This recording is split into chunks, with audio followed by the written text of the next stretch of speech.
এটা আমি হতে দেব না। রানী কর্ণমোহিনীকে কথা দিয়েছি আমি, প্রতিজ্ঞাকে এ বাড়ি থেকে বের করতেই হবে।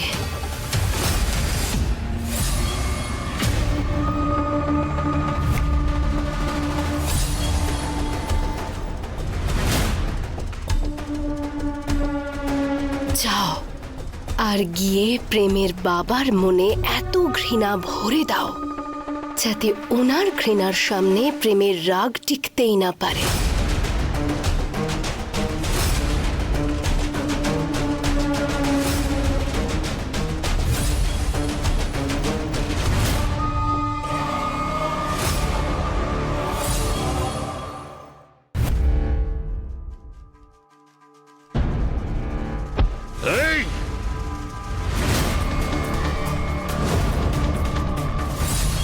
আরে যে ছেলেকে হাত ধরে হাঁটতে শিখিয়েছি সেই ছেলে আজ তার বাবার প্রতি আঙুল তুলছে। এত দুঃসাহস!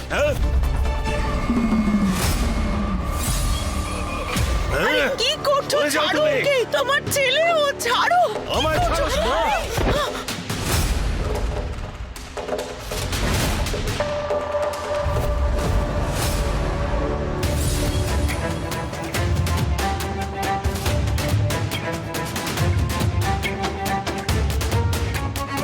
বাপের উপর আঙুল তুলবি? বাপের উপর আঙুল তুলবি? দাদা দাদা তুমি ছেড়ে দাও ওকে, বড় হয়ে গেছো। কোনো একটা অঘটন ঘটলে আমাদেরই সম্মান নষ্ট হবে। ছেড়ে দাও। সরে যা।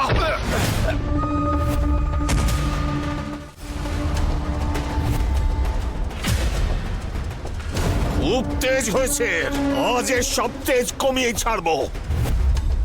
রাঘবেন্দ্র নাম আমার, রাঘবেন্দ্র। তুমি ঠিক আছো তো? এসব কি করছেন দাদা আপনি? লক্ষণের মতো ভাইয়ের গায়ে হাত তুললেন। আরে আপনি ঠিক আছেন তো? কি হয়েছেটা কি আপনার?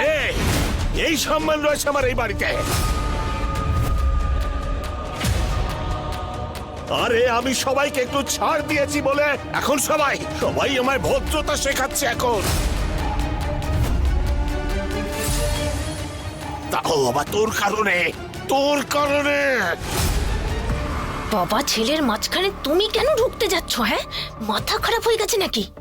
ওদের নিজেদের ঝামেলা ওদের নিজেদেরকেই মেটাতে দাও। আঙ্কেল প্লিজ আমার ভুলের শাস্তি প্রেমকে দেবেন না। আমি চলে যাচ্ছি এখান থেকে। বললাম না তুমি কোথাও যাবে না।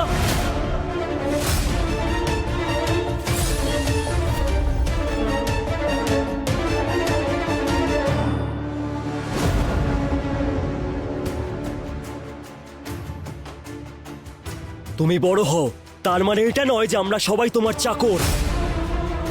এইভাবে চিৎকার চেঁচামেচি করে জোর জবরদস্তি করে কেউ বড় হতে পারে না বাবা। বড় সে হয় যে ছোটদের সম্মান করতে জানে, তাকেও বোঝে। কিন্তু আমি কাকে বলছি? যে মানুষটা আজ অব্দি নিজের কথা ছাড়া কারোর কথা ভাবেইনি, যে মানুষটা নিজের কথা ছাড়া কারোর কথা কোনোদিনও বুঝেইনি। আরে আজ অব্দি তুমি আমার মাকে সম্মান করতে পারলে না, তাহলে নিজের বৌমাকে কি সম্মান দেবে?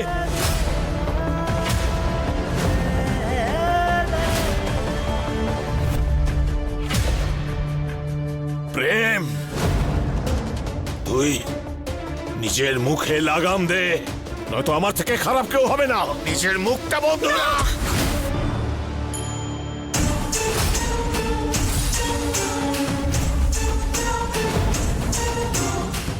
না,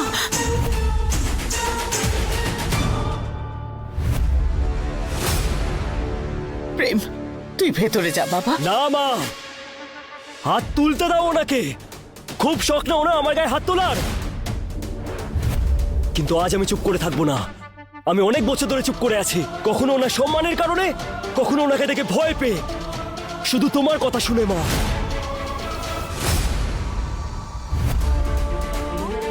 আমি আমার মাকে রোজ দেখেছি তোমার কারণে সব চুপচাপ মুখ বুজে সহ্য করতে।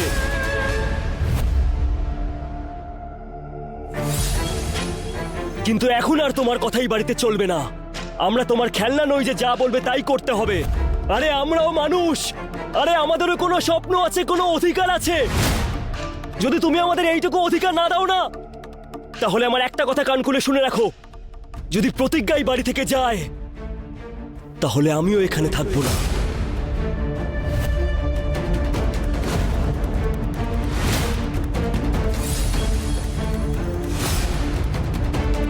তাই তুমি এবার যা সিদ্ধান্ত নেবে সেটা ভেবেচিন্তে নিও।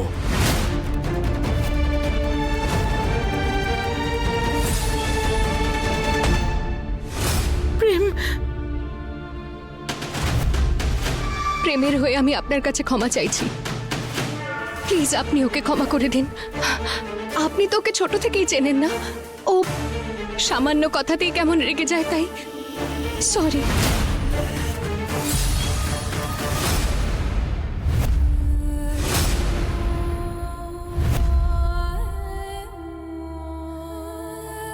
এবার মনটা শান্ত হয়েছে তো?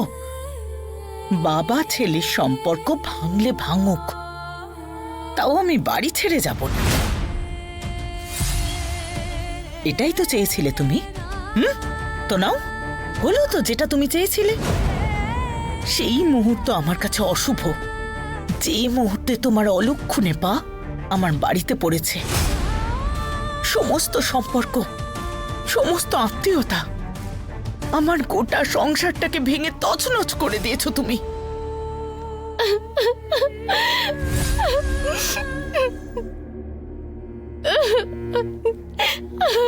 তপস্যা, তপস্যা,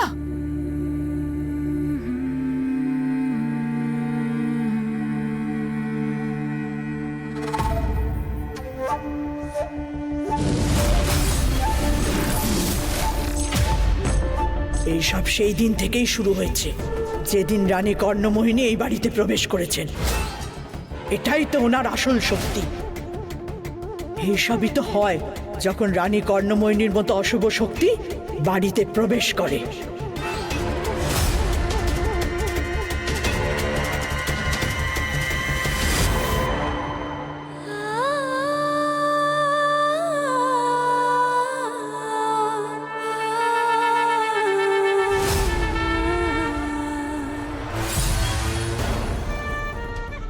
তপস্যা, এসব এসব কি করছো মা তুমি? আমি চলে যাচ্ছি আন্টি।